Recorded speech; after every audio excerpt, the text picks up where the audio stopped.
जैसे आपने पूर्व प्रत्याशी की बात की है, चेतन बरागटा जी की बात कही है, अतीत में भी अगर आप देखेंगे पूरा उनका जो 4 वर्ष का, विशेषकर 2021 के बाद जब आप इंडिपेंडेंट फर्स्ट टाइम चुनाव लड़े थे, तो जो उनकी मैं समझता हूँ एक व्यक्तित्व है, एक कुंठित व्यक्ति के रूप में उनका एक व्यक्तित्व बन चुका है। तथ्यहीन बयानबाजी, अनाप शनाप बोलना, मर्यादा से परे बात करना, वो उनका एक व्यक्तित्व बन चुका है। और जहाँ तक मैं समझता हूँ जुब्बल नावर कोटखाई विधानसभा क्षेत्र की बात आती है, हर दृष्टिकोण से निरंतर विकास के पथ पे हमारा चुनाव क्षेत्र आगे बढ़ रहा है और निश्चित रूप में जो उन्होंने आरोप लगाए वो पूर्ण रूप से निराधार है और राजनीति से प्रेरित है।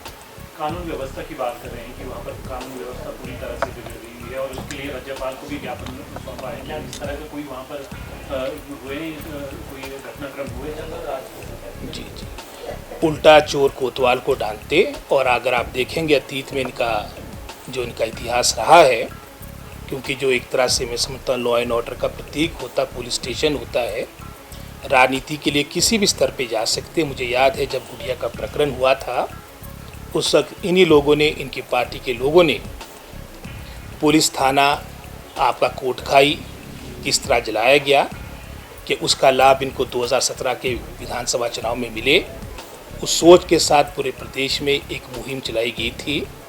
और इस तरह के अनेकों उदाहरण आपको देखने को मिलेंगे।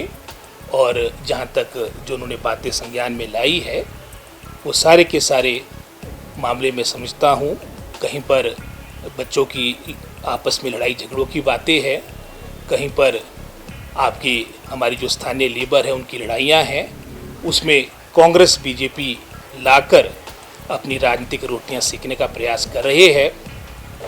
और आने वाले समय को लगता है कहीं चेतन बरागटा जी जो पति पत्नी के बीच में इस तरह की छोटी मोटी लड़ाइयाँ होते हैं, उसको भी वो कहीं ना कहीं राजनीति से जोड़ेंगे। तो मेरा तो यही उनको राय रहेगी कि वो सकारात्मक पॉलिटिक्स करे। और कहीं ना कहीं उनकी बयानबाजी भी मुझे कंगना रनौत जी के साथ में मिलती जुलती लगती है, और पैसे वैसे भी ज़्यादा गंभीरता से मैं उनके बयानों को लेता नहीं। कर्मचारियों को उदाहरण के तौर पे जो परसों का ही प्रकरण की बात करें, वहाँ तो जो हमारे जेई थे नगर पंचायत में, उनके कार्यकर्ताओं ने उनके साथ बदसलूकी की, मारपीट की, और मैंने जैसे पहले कहा कि उल्टा चोर कोतवाल को डांटे, और इन कामों के लिए वो निपुण है।